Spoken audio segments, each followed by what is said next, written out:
Nuclear missile ready.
Welcome back, guys. As always, we are here for the ATL Euro Pro match between Mkers and Alpha X.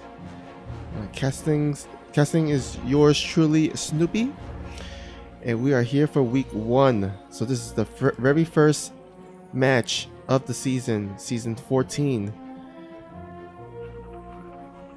and looks like we got everybody in the lobby thus far, and we are starting with the first map, which will be on Turbo Cruise 84 LE. So one of the newer maps of course. Countdown has begun, and we're about to start our very first game of the season.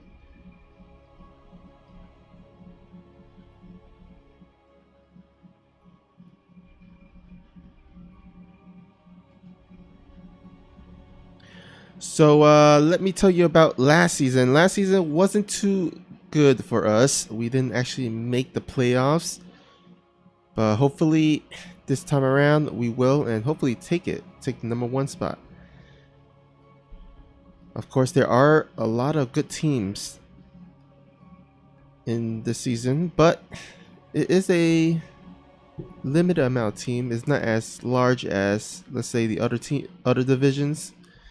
So hopefully our chances are a bit better this time. But let's go ahead and introduce our players. Here, spawning at the top right corner of Turbo Cruise 84. He is the Teal Zerg from Alpha X. He is none other than Starkiller.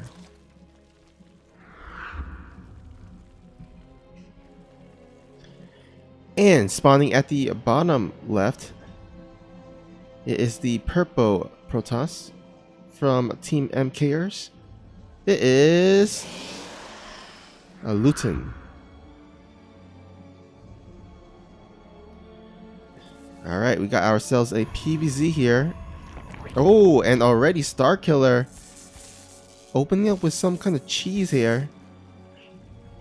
However, I think this is not a rush, it's a distraction because there is no fast pull, so he's just trying to block it and trying to force a Luton to overreact, but actually he's not overreacted thus far, so he's still pretty good. So I would say a pretty good win for a Luton, as Starkiller had to waste a bit of minerals to do that and didn't really get much of a reaction from a Luton. So let's see if this drone can get at least back alive, which I think it will. It has a 2 health. We'll be able to get out freely, and there we go. The hatch and the pool will go down for Starkiller. So Starkiller opening up a little bit weird, but looks like it's gonna go ahead and kind of come back to normal here. Oh, almost got the drone there with the retreating probe. The Starkiller will make it out alive, and will turn that injured drone into a healthy third hatchery there.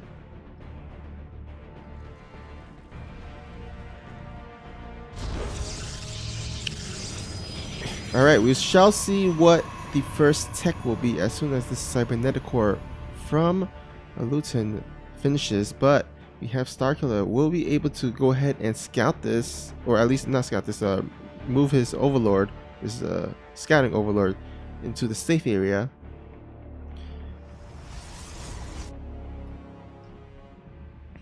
A Luton going to go ahead and do a secondary scout. Wants to see how the drone count is. Wants to know if there's any fast lair for any quick nice play, or maybe even a roach rush. But we'll see that there is nothing of that sort. There's just going to be a link speed, 2 drones. He does see the 2 drones being pulled off gas. Only 1 is mining. So should know that there is no bailing busts or any cheese, any aggressive pushes. We'll finally be able to scout that dirt base.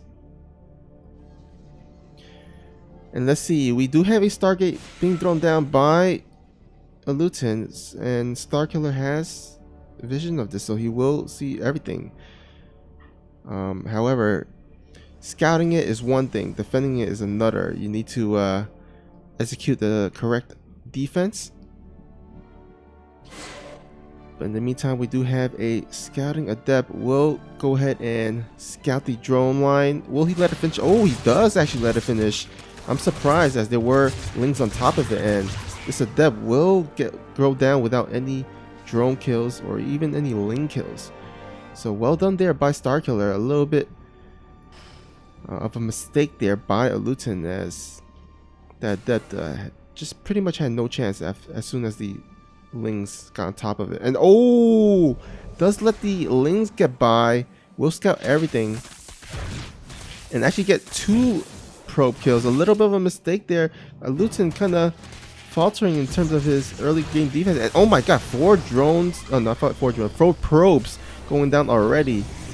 And this was just only 4 or 5 Lings. So really great trade here by Starkiller. Will he get a 5th though? I don't think so. This Ling will just barely survive and get one last ring around the rosy here. Luton's Oracle does make it to the dirt base, but there is a Spore Crawler, so he won't be able to get more than 3 drone kills. Or actually that was maybe 2 or 3 drone kills. But Starkiller, he's putting on the aggression here, but there are enough adepts to defend against this, so this third shall be safe. But oh, actually he does move out right when the Ling strikes and does not retreat. Oh wait, he does retreat. Oh no, a little bit of a mistake. He should have canceled the Adept Shade. And Starkiller, will he get it? I think he will barely not get it. Oh my god, it's gonna be close, and he does. What a big pickoff by Starkiller. That is huge. That was only for a handful of Lings. However, the big question is, can he defend against this big Adept push? Now the little inhibitor zone does slow this push down, but what the Starkiller has, he has 10 roaches on production. Will he make it in time? I think it will just barely make it in time. It's gonna be close, but he needs to pull these drones away. He did take down the dirt nexus, but he needs to save his drones so that he can actually keep his economy lead. But boy, this Adept push is gonna be pretty annoying to deal with. Already 10 drones going down, and this is pulling Starkiller's roaches left and right. Oh my god, the drone count is going down for 18-20 now, and this is getting more and more difficult for Starkiller. He enjoyed a good advantage after taking down that third nexus, but I mean, I would sacrifice the nexus for 21 drones any day of the week.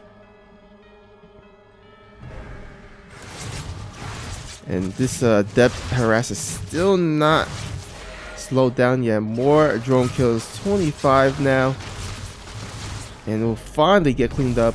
But man, these oracles coming in for some additional kills. Won't get too much, but will at least make it safely out alive. And now what the Starkiller does, he has 30 drones killed.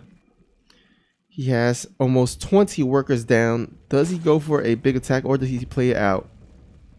In the meantime, he does have a 36-28 army supply lead. So, but again, this doesn't really mean much, because by the time Starkiller's army arrives across the map, the warpins will commence and the army supply would even up. It's already evened up pretty much at this point. Starkiller is going to go ahead and try to macro this out, getting a really greedy 4th. He's going to try and kind of work his way back into, or catch up into the supply, as he's kind of down by almost 20 here. But really has nothing, no answer for these Void Rays, and we'll have to retreat with these roaches. I mean, really look like a dire situation for Starkiller at this point. But we'll see if he can pull a rabbit out of his hat, because he's going to have to in order to beat a Luton. As this 4th base, I think there's actually no defense against this, and I think this 4th base has to be cancelled. A little bit of a roach run by does get a few pros, but not too detrimental, as he does have some Zealots and Immortals there to defend. And there we go, a little cancel there by Starkiller, which is actually a really good news for Luton, because that means there's less larva for Starkiller to kind of drone back himself back into the worker count.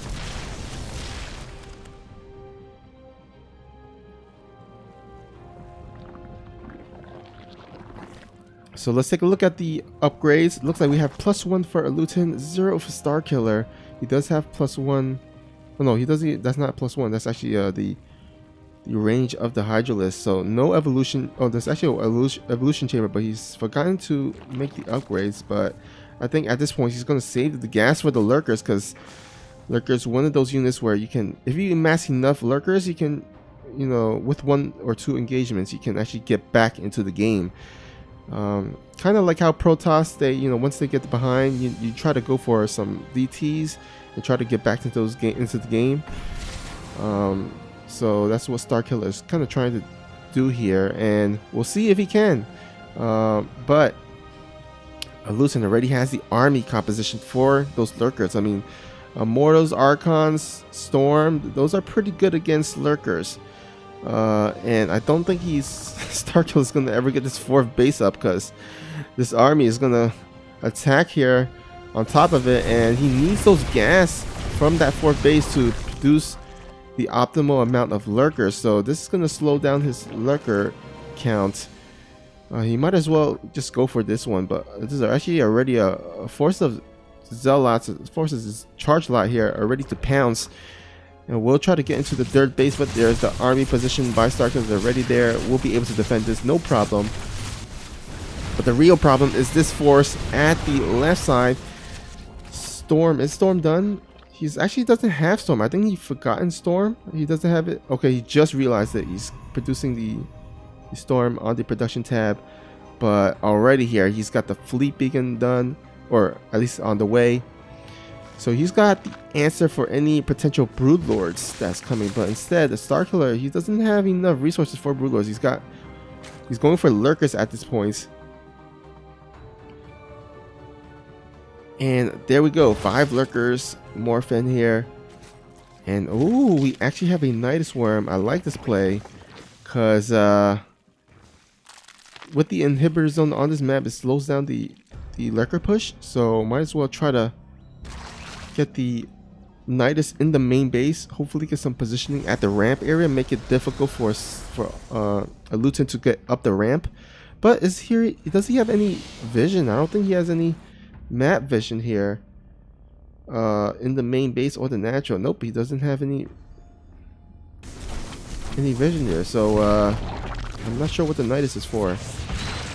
Maybe some quicker reinforcement in this push, but I don't know. It's looking pretty useless at this point. And with that group of charge lot, he managed to able to take down the 4th base once again.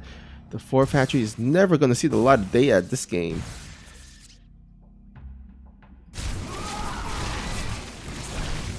Nice Zealot run-bys from Luton.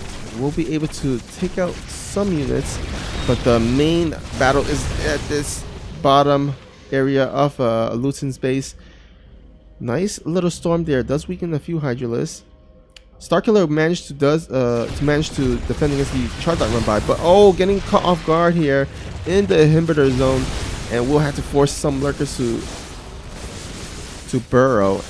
Oh, actually, Luton doesn't have any observers, so this is gonna get him some free pot shots. Observer does finally join in, but he's gonna actually go ahead and retreat his army.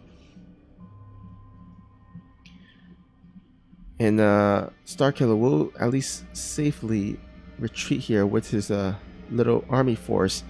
But he does have another army force at the top. Unfortunately for him, Luton looks like he's gonna move out soon. I mean, he does have 6 High Templars there, some carriers.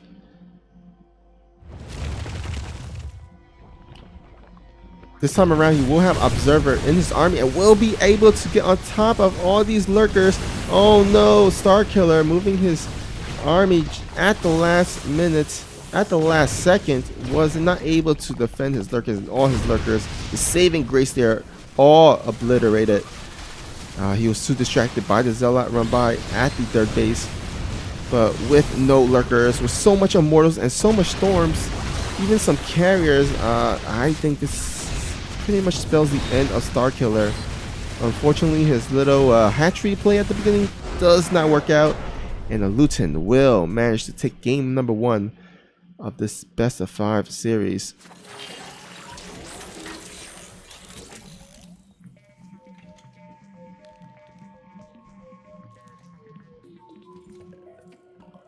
Alright, a little bit unfortunate 4-star killer there. We'll see if Alpha X can bounce back in the next game, number 2. And game number 2 will be on, let's see, Cyberforce. So Cyberforce will be our map number 2.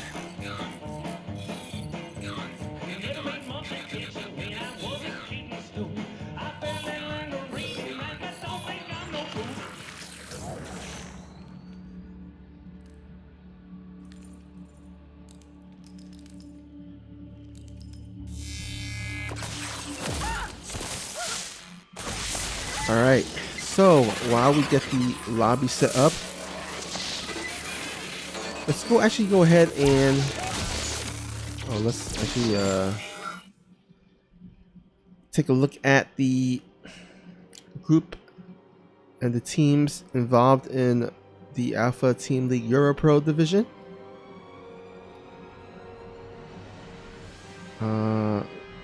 Let's see here.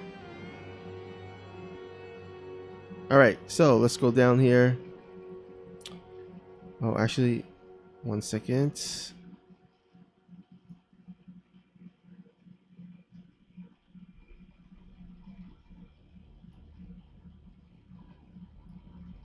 Alright, so as you can see, there's only one group, Group A, with 1, 2, 3, 4, 5, 6, 7, 8, 9, 10 teams total. So not a lot of teams compared to the other divisions where they have like a lot more teams involved. But as you can see, we are playing against Mkers in June 6th.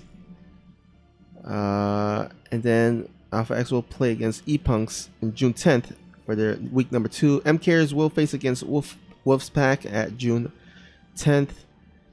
And yeah, we have a couple more weeks to go, at least 9. And by that time,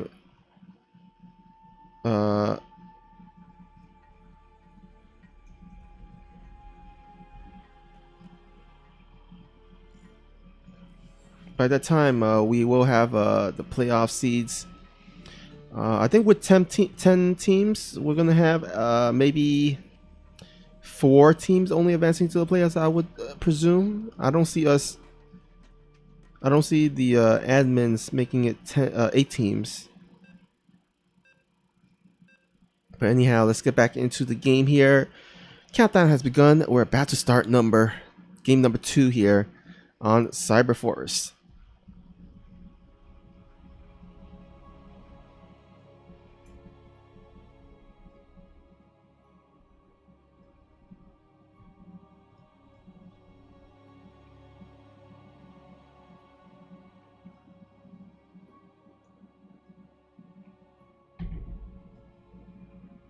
All right, we have one of the newer players here.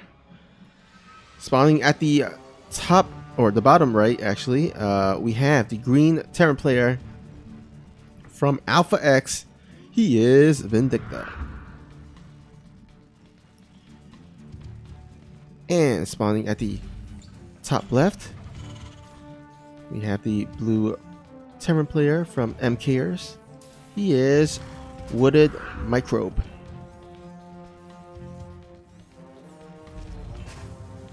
And as I was saying a bit earlier, one of the newer players is Vindicta to Alpha X. He just recently joined, and he is one of the strong players in Alpha X.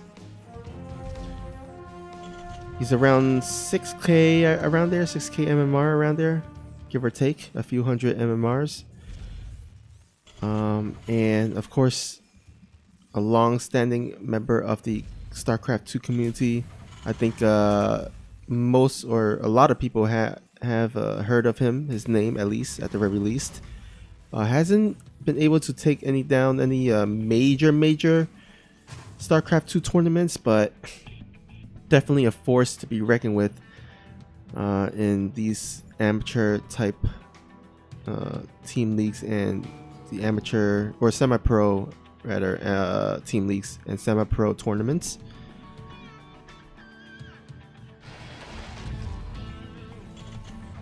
Wooded Microbe, on the other hand, I'm not too familiar with. I haven't really heard of him.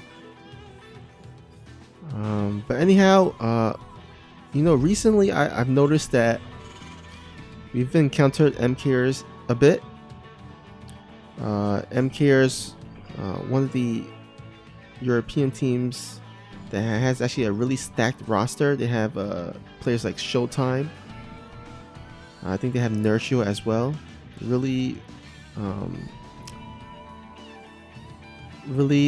stacked and known players in the StarCraft 2 community, and they have been getting some really nice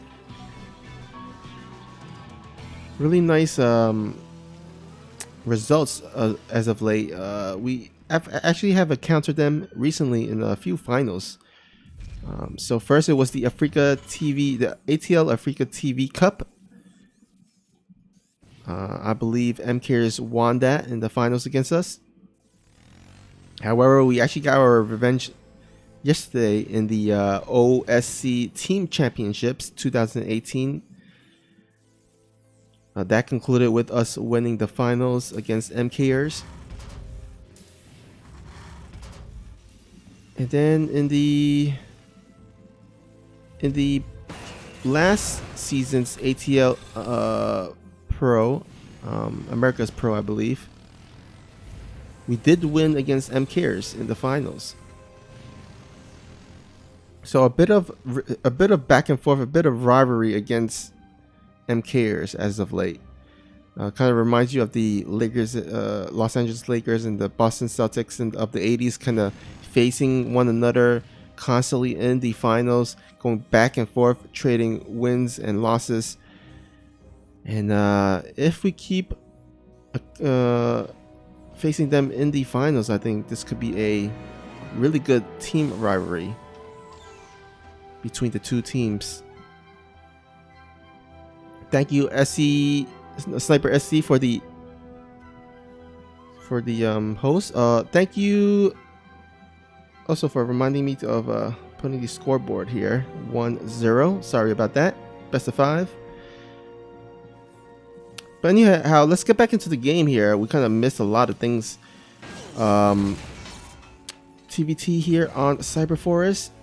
Both players does look to pretty much open the same type of opening here. 3 Reapers, 2 Hellions on both sides. But Vindicta will get the high ground here at the outskirts of Wooded Microbe's base. Vindicta gonna go ahead and get the faster, just like Wooded Microbe. So pretty much a mirror build here, as far as I can see. 1-1-1 for both. We'll see if they go into mech or if they transition into bio. Although I think this map Cyberforce is pretty good for mech, because there's actually a lot of areas where you can siege that kind of gives you a good positioning, as well as this map is one of the smaller maps compared to the other maps in the map pool. So that means your mech army can actually hold that dot. We have a little bit of an engagement here.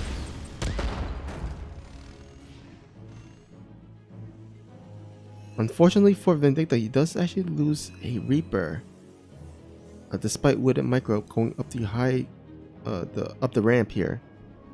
But as I was saying, Cyber 4 is one of the smaller maps, so that your people with the mech army can actually travel across the map a lot quicker. But anyhow, Vindicta has to be careful. He needs to back off. He's losing a bunch of army.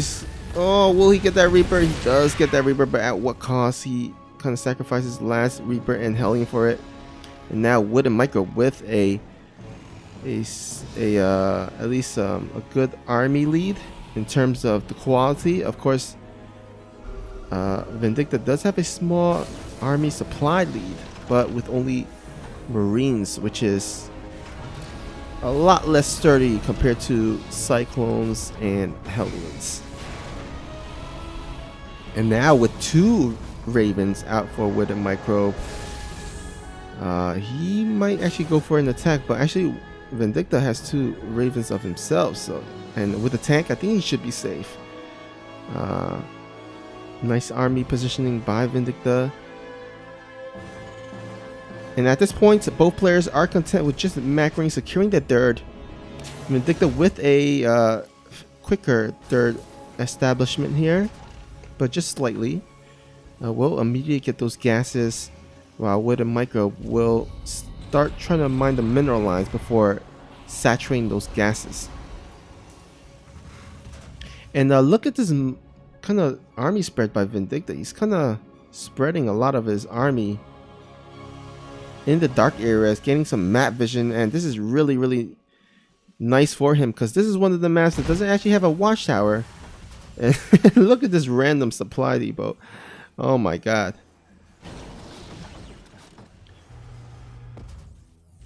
This is as random an area as you can get. Usually you will see the supply depot near the outskirts of their third natural bases just to see if the army is coming, but he's gonna build it on the side of Vindicta's. And actually with this SCV, he's gonna actually get the move out scout. You will see Vindicta's army moving out. We'll be able to get prepared, make sure that he is in the right army positioning, and this sensor tower, nice sensor tower to provide him with that as well. Oh, actually Vindicta sieging up a bit ahead. Oh, nice interference matrix, and we'll be able to take out one of the tanks and actually take out another tank here, which is nice. This will give him oh, actually no, counter interference matrix by Wooded Microbe there, but Vindicta will actually secure the positioning. We'll be able to get in range of the third command center, and the air superiority is in favor of Vindicta here. He is now up to, let's see, how many Vikings does he has? 8 Vikings compared to the 0 Vikings of Wooded Microbe. So actually, all of a sudden, Vindicta might actually take down this third base, but looks like, oh, nice interference matrix on these tanks. Forces Vindicta to bring down his Vikings, and I think Vindicta will barely lose this fight. Oh, it started out pretty well, but with the reinforcement, Michael will be able to take that down. And now Vindicta is going to go ahead and push once more with the secondary army. Oh, he's got to be careful. Tank siege in the high ground, does not want to go down that little choke area.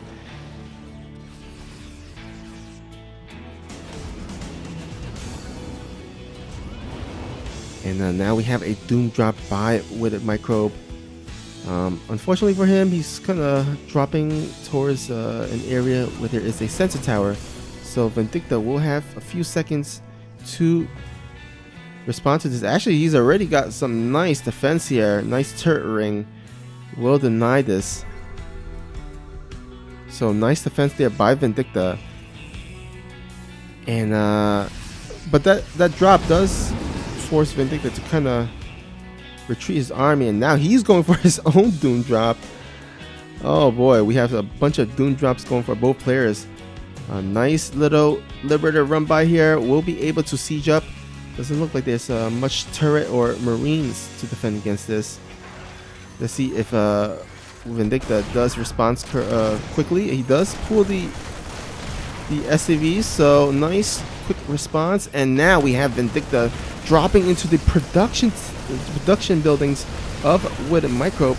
Although Wooded Microbe does siege up to at least secure or defend his main nexus here, but all these barracks will go down unless Wooded Microbe does on top of these tanks, and he just have so much marines, he will be able to clean this up. But all the tech labs, all the reactors from these barracks will be taken out. But at least he does save the majority of these production buildings. which is going to be really important for him to continually produce army, because right now he is down a bit in supply. His army supply is down 110 to 74, so he really needs to get those production up to start making those army. He does have enough resources for production, so just a matter of being able to make those army. And actually another drop by Vindicta. He faked out the retreat. We'll come back with a drop once again, but Wooden Microbe will barely have enough. Oh no, he's actually, Vindicta does have the upgrade lead. Or actually, I guess the ground army lead or the ground army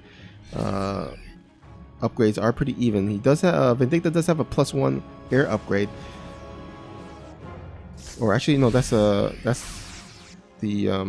mech upgrade. Actually, I think. But some really nice army movement by Vindicta. He's kind of pulling Wooden Microbe's army left and right into the main base, into the dirt base. But Wooden Microbe does have some nice army positioning. Will be able to defend against this, especially with the tank at the back. But the main fight is here at the dirt of Wooden Microbe. And Vindicta does have the high ground. He does have the air advantage, although I think his his air army is gone here. No air advantage for both players. But these tanks are in range of the tank, which will force these SCVs, instead of mining, to just repair the planetary. But he's got to be careful. Wooden Microbe could get the big surround, the big flank.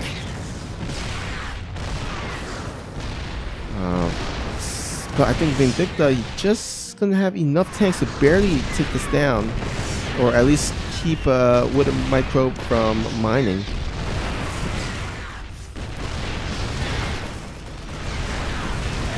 Instead, actually, Wooden Microbe, he's gonna go for the counterattack, but there are enough tanks to defend against this, so I don't see this doing too much. He does get the 2 tanks, but the Marines will have to force him to retreat here. And oh man, this planetary is so close to going down. Will this Liberator help him? I think some Marines need to snipe this down. Although he's gonna get on top of the tanks, will be able to sacrifice some Marines. He's gonna take that decision to sacrifice some links to take out that Liberator. But we have a little skirmish here at the bottom, well defended by Wooden Microbe. Vindicta having a hard time busting this. Wooden Microbe is doing a pretty good job in terms of defending against this thus far. Hasn't lost too much, but this mining here is still being stopped here. But he does take some additional expansions down on the bottom left. And Vindicta, yeah, he's just kind of really not able to bust this, and I would love to see him kind of transition into maybe some, I don't know, some battle cruisers or something, because at this point it doesn't look like he's able to kind of break this defense of Wooden Microbe. So might as well tech up, grab some additional expansions, which is exactly what he's going to do, throwing down some additional command centers. But he's got to be careful. Wooden Microbe moving out, and actually, does he? Oh yeah, he does have some good defense here, so he should be fine. And in the meantime, some Liberator sieges up. We'll be able to clean some additional tanks. And this should allow Wooden Microbe to finally defend against this, go back to mining. We'll be able to clean up the rest of his army. He has fights all across the map here, and it looks like Wooden Microbe is going to go in forward. And finally, nice flank at the back as well.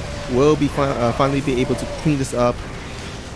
However, this prevented so much mining from Vindicta, or from Wooden Microbe, that Vindicta still, after his army got cleaned up, still in the lead here in terms of the numbers.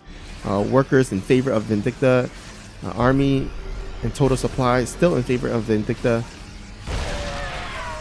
A little bit of a miss movement there. We'll be able to give Vindicta a few pot shots.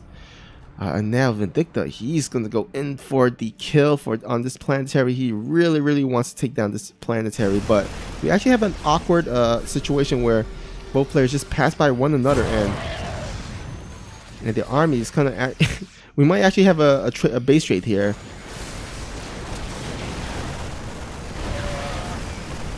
A little bit of indecisiveness by With a Micro. He's kind of trying to figure out where's the best position to kind of move his army, but this is a good siege up by Vindicta. And yeah, it looks like we have a base trade here going. And both players going to try to take down all these expansions. Although With a Micro is taking a bit slower time, as Vindicta is already at the natural of With a Micro, and the big part the big turning point will be if he can get up into the production, because that means no more Marine and tank production, no more Vikings and Liberator production. And With a Micro still yet to break Vindicta. His side of the map is pretty secured, so, and still indecisiveness from With a Micro. He needs to attack as his main production line and his main base is getting taken out at the meantime. So he needs to decide whether to attack or to retreat, and it looks like he's going to retreat, and that usually favors the player that is attacking. So all of a sudden, Vindicta with a almost 70 supply lead, kind of straining With a Micro, and With a Micro will go ahead and finally take out this, but at what cost? His main base is pretty much ravaged, and With a Micro knows it. He's going to go ahead and GG, and Vindicta will take game number 2. Well, nicely done there. Some really nice TVT back and forth, but Vindicta will tie up the score there. So nicely done. Let's see what's happening in the chat. Douglas says it's to watch the rocks.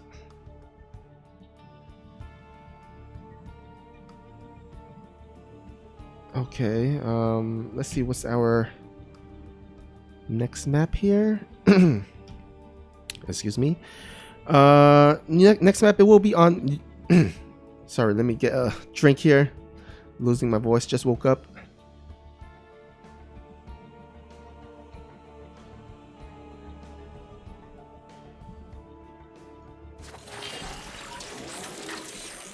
All right. Next map will be on New Repugnancy. So actually going to be one of the older maps. But that means that both players will be very familiar with it.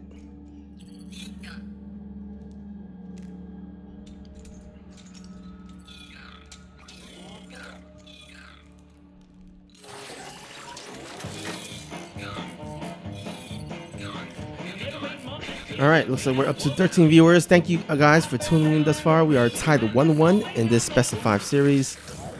First team to 3 wins will, of course, win the whole series, the whole match. And again, this is week number 1 of season 14 of Alpha Team League. This is the Euro Pro division. I think both teams here, Mkers and Alpha X, are contenders in terms of winning this this current season,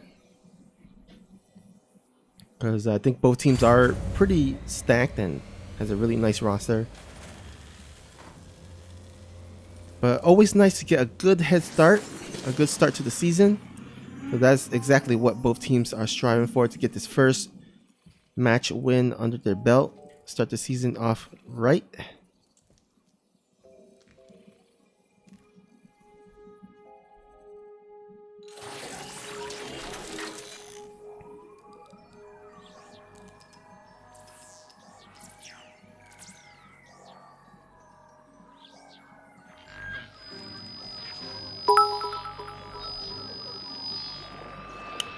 Oh, thank you, Sniper SC, for the 20-bit cheers with the Pog emote.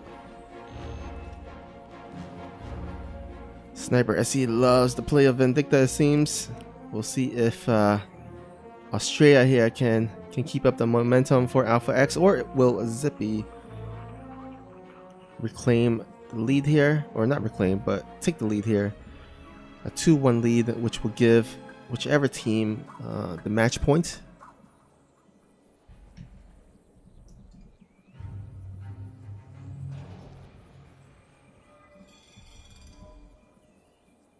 Hey, Missy Tick in the chat saying GG.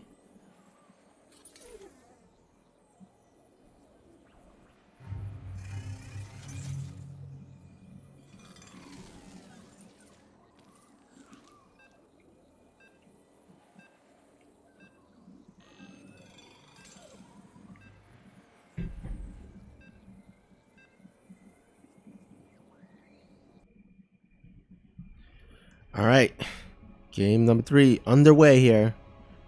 Got ourselves a nice PvP. We had ourselves a TVT last game. This time around, we're gonna have ourselves a PvP.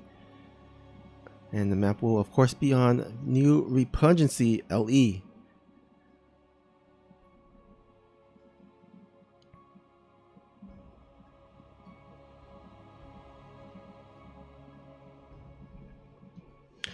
Alright, let's go ahead and update the score. 1-1, best of 5. And here we go. Spawning at the bottom left, we have ourselves our pink Protoss from Team Alpha X. He is none other than Australia.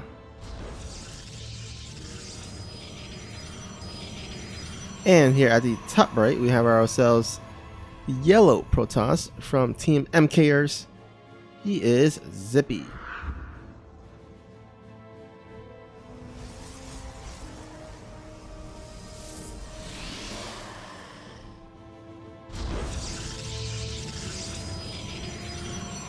Alright, so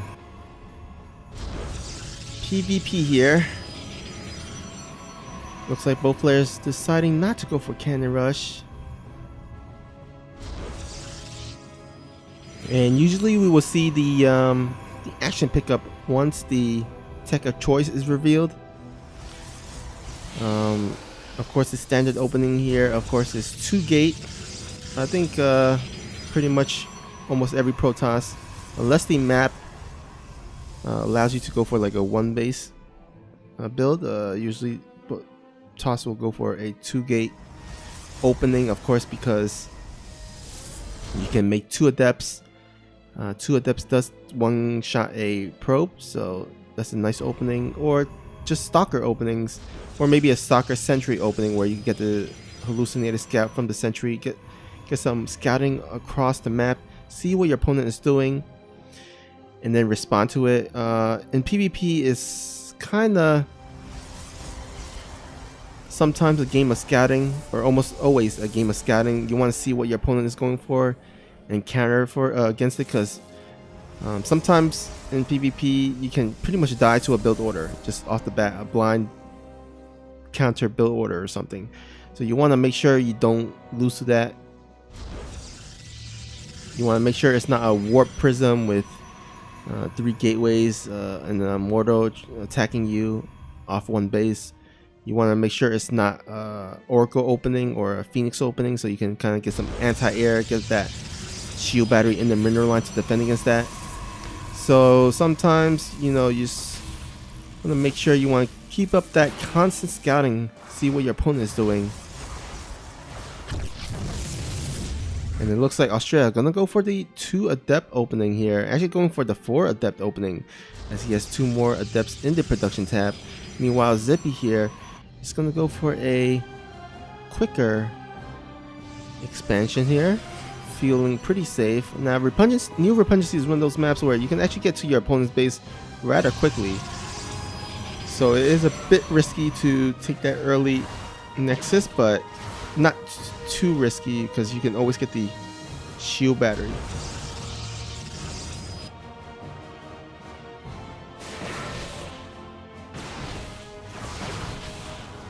Alright, some nice pick off there by Zippy, getting a good start, knocking those adept count to 3 instead of 4. But he needs to retreat back into his natural, or else these adepts will slip on by, and definitely don't want those adepts to get into the mineral line there. Nice response by Zippy. His defense thus far has been really quick and concise, has not allowed the adepts to get into the main base. So these adept openings by Australia, pretty much useless. That's gonna favor Zippy here because he did get the faster expansion. So he will have a slight economy. Oh, actually, you know what? Australia, on the meanwhile, has been keeping up with his pro production here. I think maybe this is just comes down to a bit of a better macro mechanics because he's up already a few workers, and with these additional probe kills by these adepts, he's gonna actually enjoy a really quick worker lead, 37 to 24. Actually, there's a huge disparity there, and Australia with just a little bit of a depth run by wasn't able to get the initial probe kills, but managed to kind of abuse the imposition of Zippy. We'll get a nice probe lead. Then in PvP and mirror matchups, when you get a worker disparity of that size, that is huge. That is really huge. Because of course Protoss and Terran and Zerg have different macro mechanics that allow them to kind of vary in terms of worker count and still be okay, but in mirror matchups you're the same race, same macro mechanics, so you can't really chrono boost your way out because your opponent also has chrono boost. Instead, it looks like Zippy is going to go ahead and try to get some counterattack. And oh man, this shield bat is keeping this sentry alive. Oh my god, that sentry has like 9 lives there. Does not manage to go down. So nice shield battery. And Australia is going to actually go for another adept counterattack on his own. And he will be able to slip on by undetected, undefended, get additional probe kills here. And Australia's lead just keeps going up and up.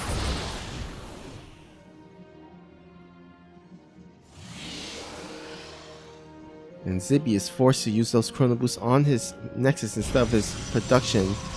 And Zippy, I don't know, man. He's at this point. What do you do? You know, at this point, whether you want to macro this out or go for a big attack here. I mean, Australia, he's got his production buildings already made here, so he should be fine against any big aggressive push by Zippy. So Zippy is gonna try and go ahead and use these adept harass to at least crawl himself back. A few hiccups here and there in terms of Australia's defense, and he can actually come back to the game. Alright, so these adepts finally getting some worker kills. Gets 5, which is pretty okay. I'm sure he wanted a bit more, but he does at least take the worker lead. But the huge disparity is that army supply. Look at that. Oh man, almost 30 army supply lead. And Zippy here, I think he's a little bit overconfident in terms of his positioning, because he's getting a really risky third base. If Australia decides to attack soon, it could be a pretty scary push.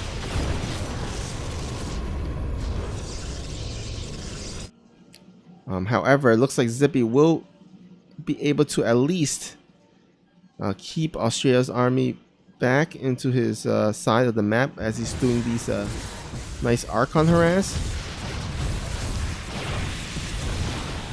But again, the army supply is still in favor of Australia, so if he decides to attack soon, it could be pretty scary. But yeah, Zippy's just doing a really nice job keeping Australia busy while he gets that dirt base. No dirt base on the way for Australia, guys. So I'm predicting a +2 timing attack. His +2 is almost done.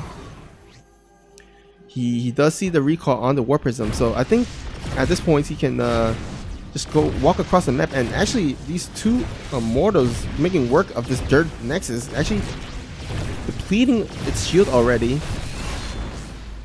So nicely done. And I think with this attack here, Australia should be able to take that third down rather easily. And he still has the Warp Prism. Oh, actually got to be careful, but he does have some nice composition in terms of Immortal versus just Stalkers. And man, this is going to be really difficult for Zippy here, because he still needs to warp in and clean up this Immortal, but Australia can anytime just pick off that those Immortal into the Warp Prism and just reposition. He still needs to deal with this big army out in the front of his base. And look at the army. I mean, oh man, Zippy has just pretty much has no chances. Will GG out immediately, and Australia takes game number 3 to put Alpha X ahead 2-1 here. So nicely done there by Australia. Just had a really good lead at the beginning of the game with those depths killings, and as well as just better probe production, keeping up his macro continuously. And Captain Canup in the chat asking who played for us in game number 1, and as Sniper SC said, Starkiller. Starkiller played for us, and then Vindicta played for us in game number 2, and then Australia playing for us in game number 3. However, it's still not over yet, because again, this is a best of 5. So first team to get into the third game, the third win, will be able to win the game. Score is 2-1, so need one more. So we'll be getting to game number 4, which will be on the map of Kairos Junction. So one of the familiar old maps from last season. Both players should be familiar with it. Again, Alpha X is on match point, but Mkers has a chance to tie up the series, push it to an ace match. And we'll see how this goes. Looks like lobby has been created, and we shall get into this game shortly.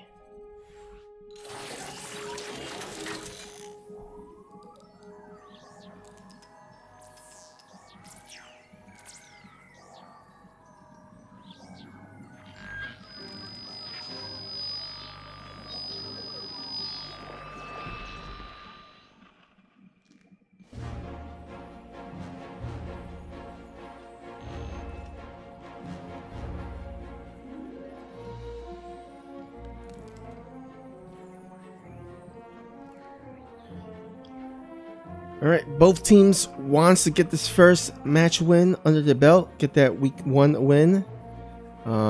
Because you know, if you do really well in the regular season, you can place yourself in better position for the playoffs in terms of seeding, increase your chances. And of course, Europro division does have a match Reno with a prize pool. So both teams definitely wants to win this season and get some of that money, help out their teams. And thank you again, Sniper SC. He's coming through with the bits here, another 20 bits. Really liking Australia's play there in the last game. Let's see if Alpha X can close this thing out, or if Mkers gonna go ahead and push it to the ace match.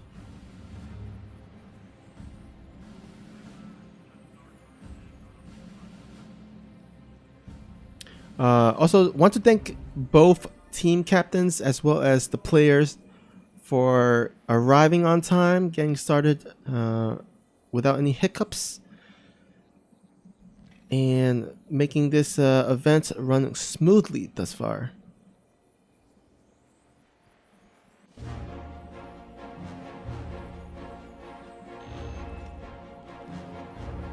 It's always nice to have the teams gonna be on top of the event. Make sure that there is no delays, because there are times where there's a lot of delays, and you know, an alpha team that goes and runs for like over 2 hours or 3 hours. It's like, that's ridiculous. It's like 4-5 games total at most. Should not require over 2-3 hours. So, you know, nice, like to get it. I mean, usually they run the Alpha Team League match runs from like 45 minutes to like an hour 30, I guess, on average. So, you know, it shouldn't take that long. 4 or 5 max games.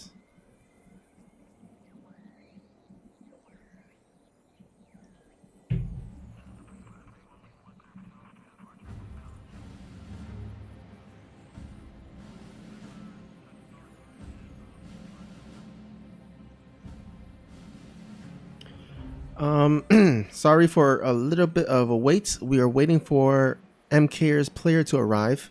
Looks like he's not here. Oh, he was just here, but he just left the lobby. So as soon as Mkers player comes here or arrives, we shall get started soon.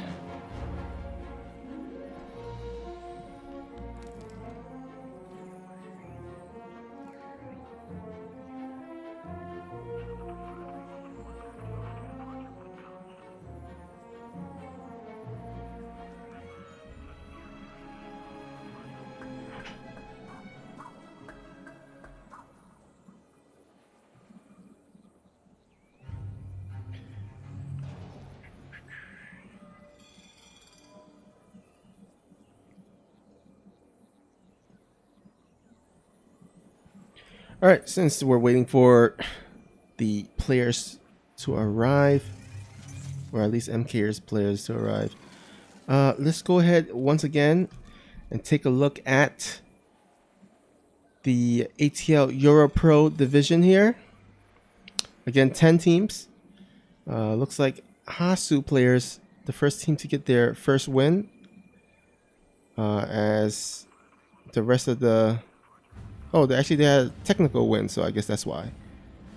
None of the, I guess all the teams are currently running their match right now. But again, we have I think 9 weeks total, or it could be more. I'm not sure. Maybe 10 weeks, since there's 10 teams. Actually, let's go ahead and check matches here. Europro 1, 2, 3, 4, 5, 6, 7, 8, 9. 9 weeks. Okay, 9 weeks total. So every win really matters because there's only 9 games total in the season, so, or 9 weeks total. So every win does matter in terms of playoff positioning, and I would imagine that there's only 4 teams that will make it to the playoffs, because I can't see them making 8 teams out of 10 to make it to the playoffs. I mean, they could, but that means pretty much everyone can get into the playoffs, right? I would imagine so. I guess we'll see. But yeah, pretty much both teams vying to get their first win under their belt. And yeah, we have a lot of great teams here. We have Hasu players, the 3D Clan, the Alpha X, of course, Charge Gaming, Wolfspack, Micro T Team, MKers, Wolfspack 8, Passion Mercenaries, and E-Punks. We have a few new teams, but I think the majority of the teams are back from last season. I recognize some of the teams here.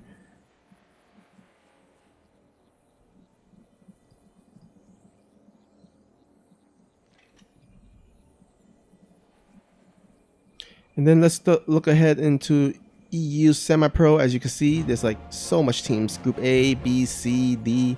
A lot of Euro Pro teams here. Of course, those are for players that are under 5,700 MMR. For the NA Semi-Pro, is under 5,300 MMR, I believe. And then EU Euro Amateur, again, so many teams, 4 groups, A, B, C, and D, with so many teams in it. So it's going to be difficult to come out of that because there's so many competition. NA Pro, We have not as much teams, but more than Europro. At least more than 10. So at least it has 2 groups. NI Semi-Pro is a new NA Semi-Pro is a new team league, so it doesn't look like they have a lot as much teams to start off with. Usually, when you start off a new division, there's less teams, and then once people realize there is a NA Semi-Pro division, and they have the players, the roster for it, they sign up more as the seasons goes on. So I expect the NA Semi-Pro division to grow next season in terms of participants. And then we round it off with the NA Amateur, which has 2 groups, which is a decent amount of teams. That, of course, is for players under 4,700 MMR. Oh, no. EU is under 4,700 MMR, but NA Amateur is under 4,850 MMR. I feel like EU Amateur and NA Amateur MMR limit cap should be the same, or at least similar, or I guess they're kind of similar, I guess. But NA Semi-Pro and EU Semi-Pro has a 400 MMR cap difference, because EU Semi-Pro is at 5.7k MMR, and then NA Semi-Pro is at 5.3. So I feel like they should be a bit closer, but again, it's not my team league, so it's up to the admins.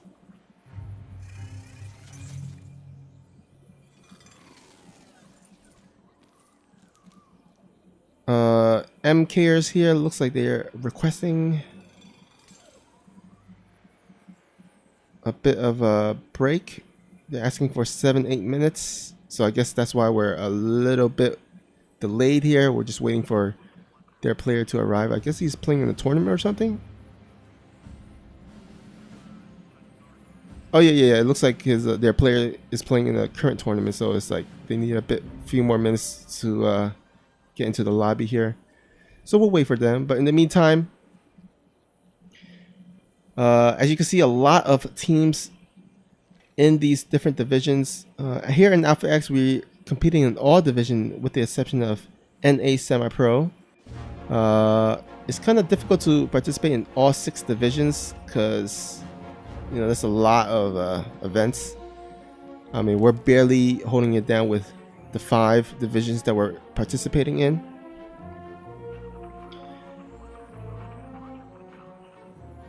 But looks like Baxter, he has to go.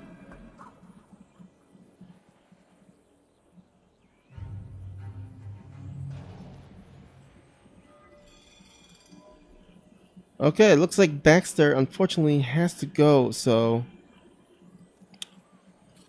I will be taking over as lead in his place for the meantime. Although we're in the potentially last match of the night or afternoon, wherever you are. So we'll see if we can close it out here in this next game, or if we had to go to an ace match. But anyhow, like I was saying, we're kind of barely holding it down with all these different team league divisions in the ATL. We have barely, I think, just enough captains for each division and enough players. So I think if we're gonna head into NA Semi-Pro, we'll be kind of stretching it thin. I mean, it's possible, but we will need some participation from our players, our members, as well as our captains.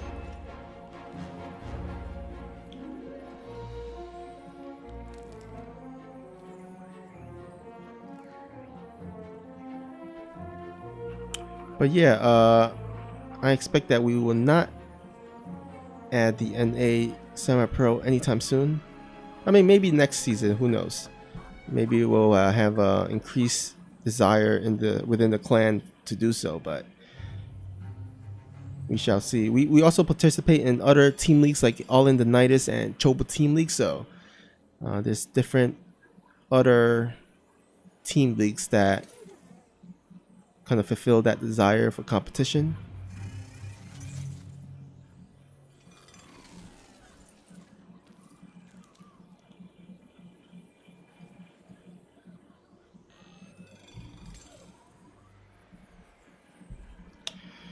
All right, let's see what's happening in the chat. How you guys are doing, huh? Let me know. How's your day going so far?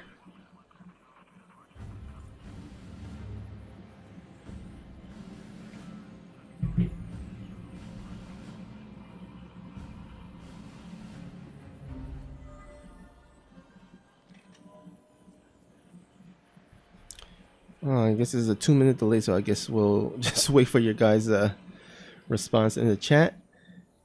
But in the meantime, again, we're just waiting for Mkers player to arrive, as they this player is, I think, participating in the tournament currently. So that player needs a few more minutes before he can arrive here.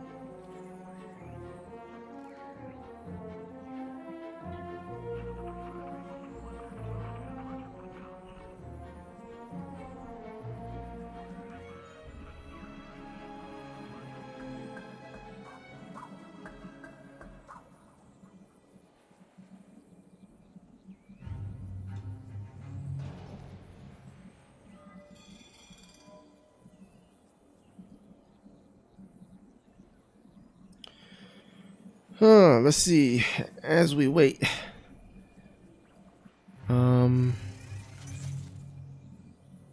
let's take a look at our upcoming events.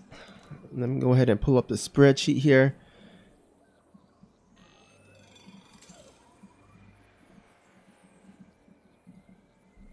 Okay, I'm getting an update here from Baxter. It looks like MK's player has one more game to play versus Denver on Base Trade TV. So I guess we're just gonna have to wait for him to finish his game on whatever that tournament is.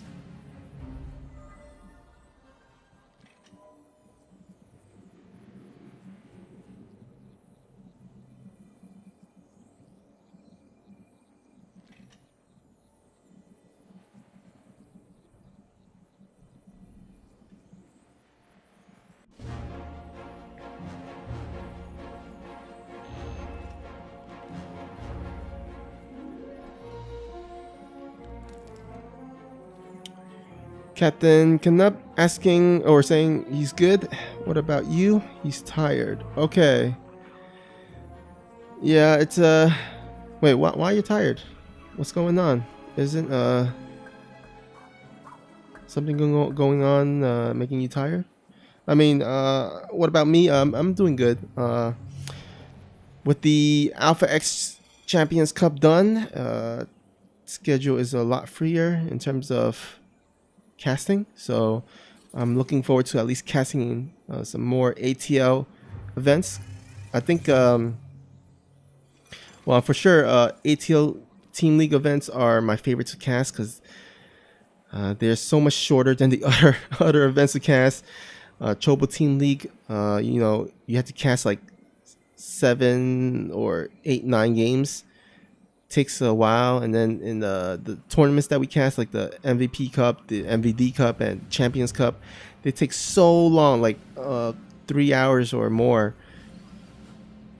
And Alpha Pro Series is a best of 9. While I mean, it's Alpha Pro Series is okay because it's a best of 9. It's still okay.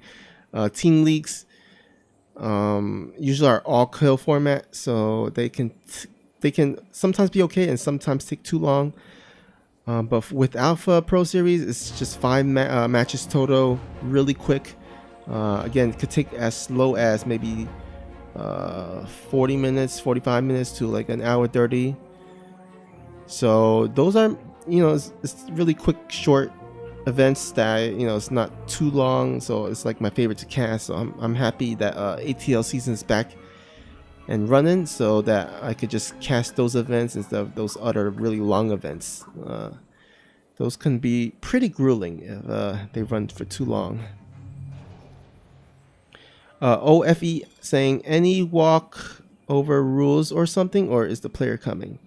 So Baxter says that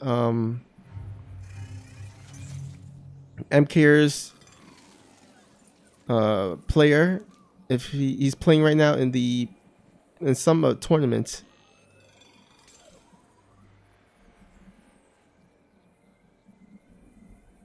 Oh, actually, yes. Wait, hold up. Let me respond to this.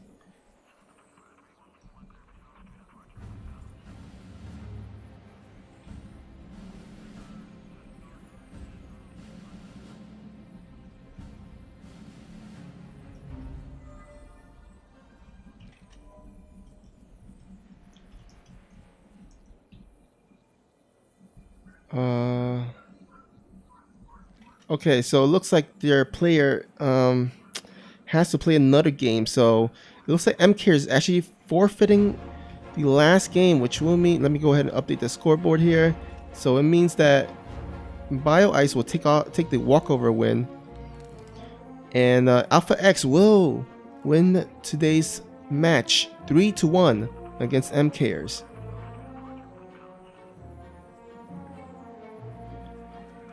All right, I guess we'll we'll take the walkover win since their player can't make it. So congrats to Alpha X. Thank you MKers for showing up on time and playing the matches. Unfortunate that they had to forfeit the last game, but hopefully we'll see them in the playoffs. Thank you guys so much.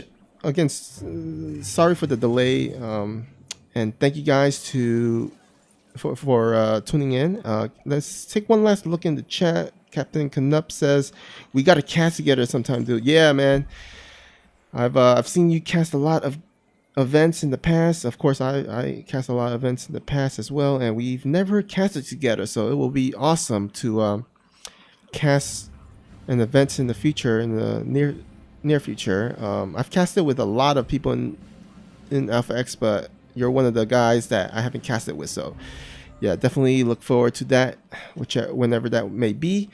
But in the meantime, thank you guys for tuning in. Sorry for the delay and wait. Hopefully at least you guys enjoyed the matches that we did play. Make sure to catch us in our next event. Let's take a look at the spreadsheet one last time. Our next event will be tomorrow. Is it going to be a clan war? Oh, actually, we have a clan war and a ATL match. So tomorrow here on this channel, we have an ATL America's Pro match between Alpha X and Nocturnal Gamers. That's going to be on 8 p.m. Eastern Time, so make sure to tune in for that. Earlier, we're going to have a clan war against Sidestorm Community. That shall be on our second channel, Alpha BSC2, or it's going to be on personal channel of Nemesis. Actually, no, Gravity maybe is casting that, so it might be on Gravity's. We'll post that on the in the Discord or something. But anyhow, make sure to tune in for that if you're interested. And we'll see you guys next time. Thank you guys for tuning in, and hope you have a great day.